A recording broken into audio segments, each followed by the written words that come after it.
প্রিয় দর্শক শ্রোতা, আশা করি সবাই ভালো আছেন। আজকে আপনাদের মাঝে নতুন কিছু তুলে ধরার চেষ্টা করলাম। মেলা দেশ গ্রামে যেরকম মেলা বাঁধা হয়, কী কী পাওয়া যায় মেলাতে, সেই জিনিসগুলো আপনাদের মাঝে তুলে ধরলাম। আশা করি জিনিসটা আপনারা সবাই দেখবেন, ভালো লাগলে ফলো করবেন, সাবস্ক্রাইব করবেন। আসুন দেখতে থাকি।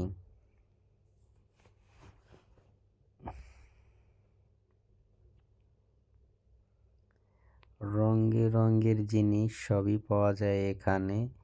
ছোট থেকে বড়দের খেলনা, বড়দেরও অনেক সাময়িক জিনিস পাওয়া যায়।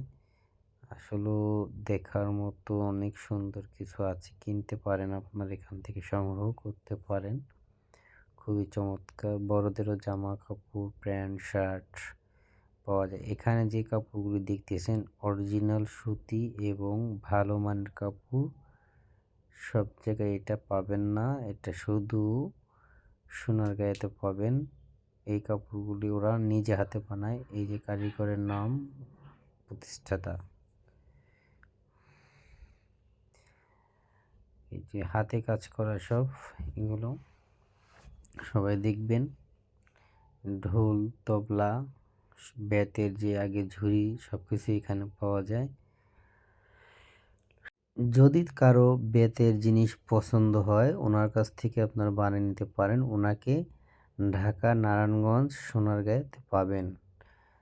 দর্শক শ্রোতা, এখানে সবই হাতে বানানো হয়েছে, কোনো মেশিনের দ্বারায় না। শিল্পর মর্যাদা দিতে আমরা সবাই পারি না। ম্যাক্সিমাম লোকই আমরা খুব খারাপ ব্যবহার করি ওনাদের সাথে। ওনাদের আন্তরিক অন্তত অনেক ভালো। আচ্ছা, আজকে এই পর্যন্তই আপনাদের মাঝে আমি শেষ করতেছি। আমি চলে যাচ্ছি। যদি আপনাদের মাঝে ভিডিওটা ভালো লেগে থাকে, তাহলে আপনারা অবশ্যই ফলো করবেন, সাবস্ক্রাইব দিবেন, যাতে আমি আপনাদের মাঝে আরও ভালো ভালো ভিডিও বানিয়ে দিতে পারি। আল্লাহ হাফেজ।